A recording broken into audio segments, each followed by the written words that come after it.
मेरी भक्ति में जो आज ये दिन दिखा रहे हो?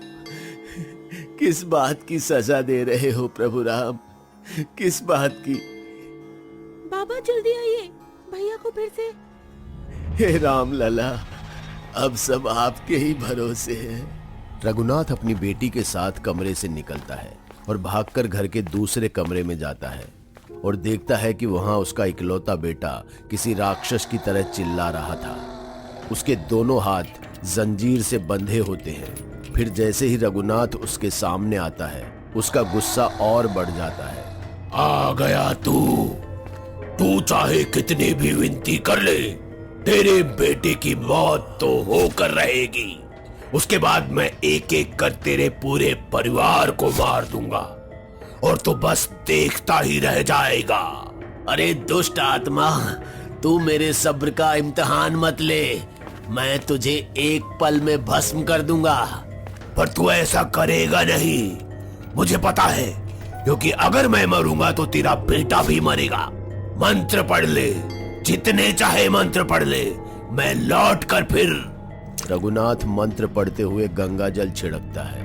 प्रभु रक्षा करो। डैड, क्यों बांध रखा है मुझे? क्या हुआ मुझे? मेरे साथ ये क्या हो रहा है? ये तेरे कर्मों की सजा मिल रही है तुझे ऋषिकेश। अभी भी वक्त है, संभल जा और ले ले राम का नाम। तू अपने मकसद में कामयाब नहीं हो पाएगा। मैं इसका पीछा नहीं छोड़ूंगा।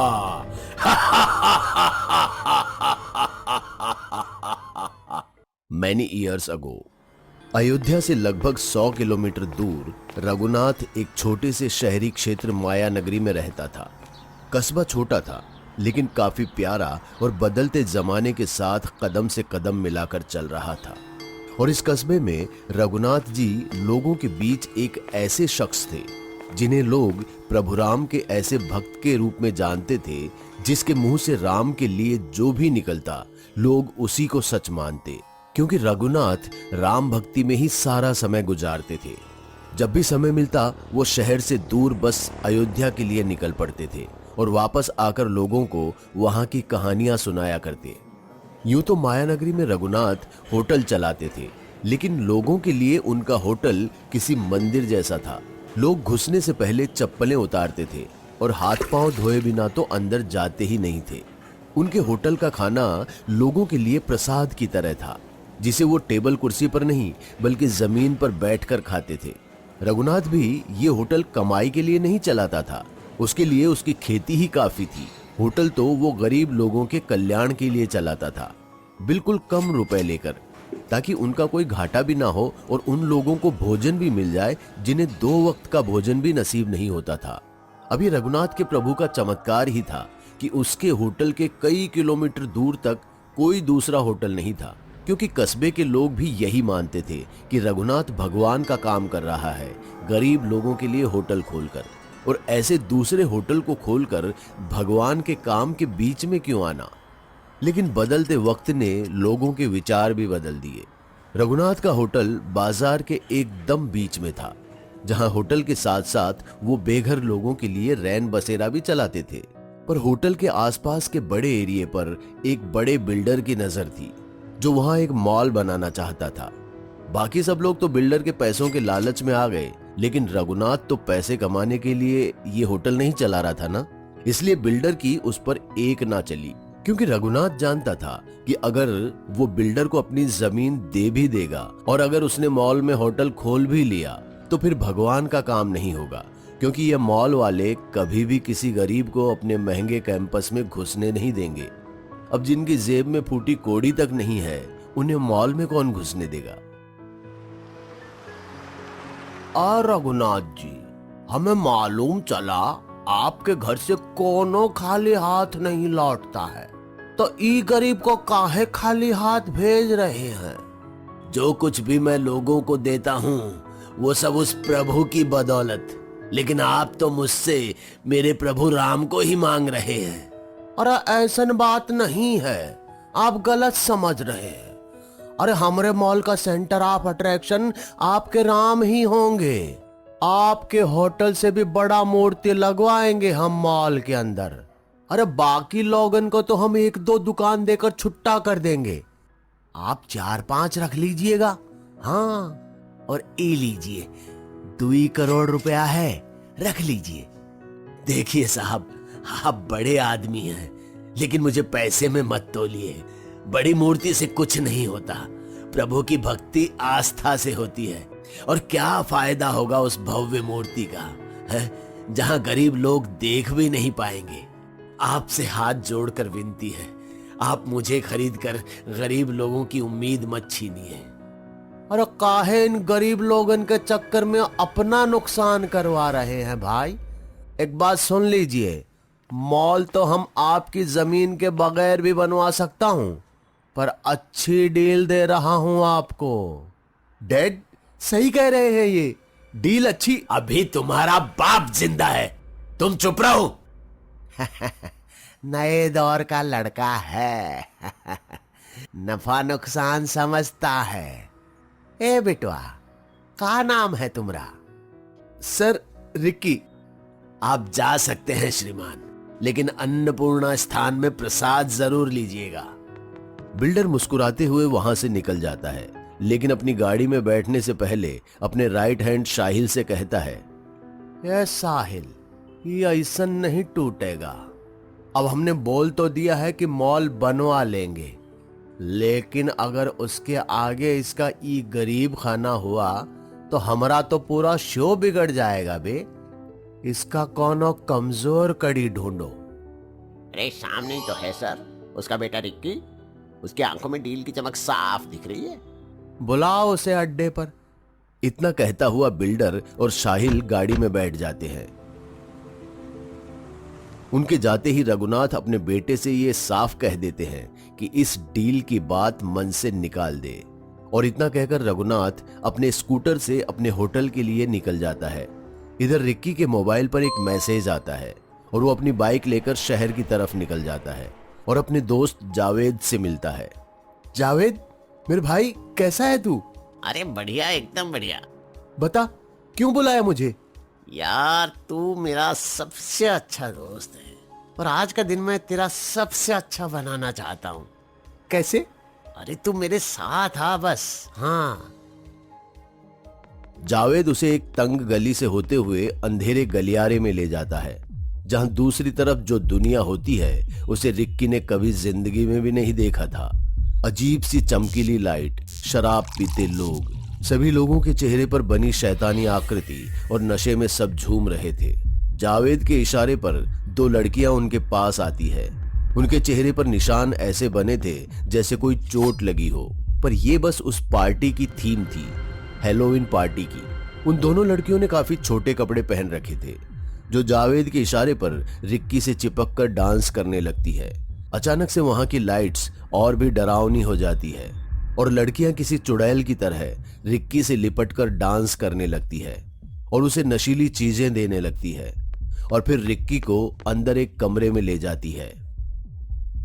कुछ देर बाद लड़कियां बाहर निकलती है और जावेद के हाथ में कुछ बाल दे देती है।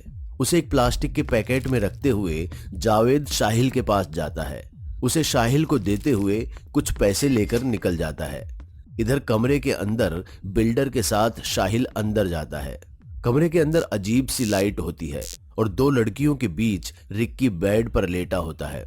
बिल्डर को देखते ही रिक्की हड़बड़ा जाता है, लेकिन बिल्डर कहता है, अरे बस बस बस, खुद को तकलीफ मत दो ऋषिकेश बेटा, मजे लो मजे। एक छोटी सी बात करने आए हैं हम। आपको मेरा असली नाम कैसे पता है? अरे रिक्की बिटवा, इतना बड़ा बिजनेस कर रहा हूं तो ये सब छोटा मोटा बात नहीं जानूंगा, हैं? हमें तो ये भी पता है कि तुम कोनो भक्त वक्त नहीं हो, तुम्हारा मन भी हमरे जैसा ही है, जिंदगी जीने में विश्वास रखते हो। हाँ, अब देखो ना, ये भगवान के चक्कर में तुम्हारे पिताजी कितना लॉस करवा रहे हैं तुम्हारे फ्यूचर का। हैं? एक बात सुन लो, जबकि इस डील से तुम रोज ऐसा ही जिंदगी जी सकते हो जो अभी जी रहे हो। जरा समझाओ अपने पिताजी को। अरे ऋषिकेश नहीं, रिक्की बनो बेटुआ, समझे? Girls carry on. बिल्डर की बात सुन रिक्की के चेहरे पर शैतानी मुस्कान आ जाती है और वो लड़कियों के साथ बिजी हो जाता है। इधर घर पर सभी उसका इंतजार कर रहे थे। शहर के उस क्लब में कस्बे का एक लड़का वेटर का जॉब करता था और उसने रिक्की को वहां देख लिया था और वो रघुनाथ को उसकी पूरी काली करतूतों के बारे में बता देता है। रात को जब रिक्की घर लौटता है तो रघुनाथ उसे आंगन में ही रोक देता है। जानकी, अपने इस कपूत को खटाई चटाकर होश में लाओ और बिना गंगा जल स्नान के इसे अंदर मत आने देना। न जाने मैंने इसे राम का नाम ही क्यों दे दिया। डैड, बंद करो अपना ये ढोंग, मुझे भी नहीं चाहिए ये नाम। पता है कितनी शर्मिंदगी होती है दोस्तों को ये नाम बताते हुए। और तो और आप मेरा फ्यूचर बर्बाद कर रहे हो, इतनी अच्छे डील ठुकरा रहे हो। अरे आपके मरने के बाद ये सब मेरा ही होगा ना, हाँ? तो जो कल बिकेगा उसे आज बेच दो। रिक्की का बस इतना कहना था कि उसकी माँ तेजी से आगे बढ़कर उसे एक थप्पड़ जड़ देती है और उसकी आंखें सीधे अगली सुबह खुलती है। माँ उसे बताती है कि रात में उसने नशे में क्या क्या किया। रिक्की को भी होश में अपनी गलती का एहसास होता है और वो सीधे अपने पिता के पास जाकर उनके पैरों में पड़कर उनसे माफी मांगने लगता है। पिता का हृदय बहुत बड़ा होता है और वो उसे माफ कर देते हैं और फिर रिक्की अपने पिता के साथ होटल पर लोगों की सेवा में लग जाता है। बिल्डर दूर कार से उसे देखता है और फिर कार के अंदर बैठे साहिल से कहता है, लगता है इस लड़के से भी नहीं होगा ये। टेंशन मत लीजिए सर, इस राम भक्त को तोड़ने के लिए मेरे पास एक ऐसा अधर्मी है जिसके आगे कोई नहीं टिकता। हाँ, कौन है? एक बंगाली बाबा जिसके बस में ऐसे ऐसे जिन्न हैं जो बड़े बड़े काम को एक झटके में करवा देते हैं। ऐसन कुछ भी होत है का? आप देखते जाइए बस, रिक्की के इन 4 बालों से क्या क्या कमाल होता है। हाँ। साहिल बिल्डर को लेकर एक जंगल में जाता है। वहां एक लंबी सफेद दाढ़ी वाले बाबा अपनी अजीब गतिविधि से एक औरत को कंट्रोल कर रहा होता है। जंगल के अंदर न जाने उसने कितने लोगों को पेड़ से बांध कर रखा हुआ होता है, लेकिन किसी रस्सी से नहीं बल्कि अपनी मायावी शक्ति से, और सभी की आत्मा एक दूसरे के शरीर में घुस रही होती है। पूरा माहौल ऐसा होता है कि खुद बिल्डर भी डर के मारे आगे नहीं बढ़ रहा होता है, लेकिन साहिल जैसे ही उसके कान में कुछ कहता है वो मुस्कुराते हुए आगे बढ़ने लगता है। लेकिन तभी एक आत्मा बिल्डर के सामने ऐसे आती है कि वो जमीन पर गिर पड़ता है। एक पल को उसे ऐसे लगता है कि आत्मा उसके शरीर को चीर फाड़ कर आगे निकल जाएगी, लेकिन बाबा की मायावी छड़ी के इशारे पर वो आत्मा उसके चेहरे के सामने ही रहती है। चल वापस जा। अरे ई हमें तुम कहां ले आए साहिल? अरे मरना नहीं है हमें। चुप कर, कुछ नहीं होगा तुझे, आकर बैठ जा यहाँ। साहिल हाथ पकड़कर बिल्डर को उठाता है और बाबा के सामने जाकर बैठ जाता है। ये लीजिए बाबा, आपने जो मांगा था वो सब इसमें है, अब बस सब आपके हाथ में है। इंतजार, बस कुछ दिन का इंतजार। अमावस की काली रात में उसके शरीर में एक ऐसे जिन्न का प्रवेश करवाऊंगा जो बस वही करेगा जो तू चाहेगा।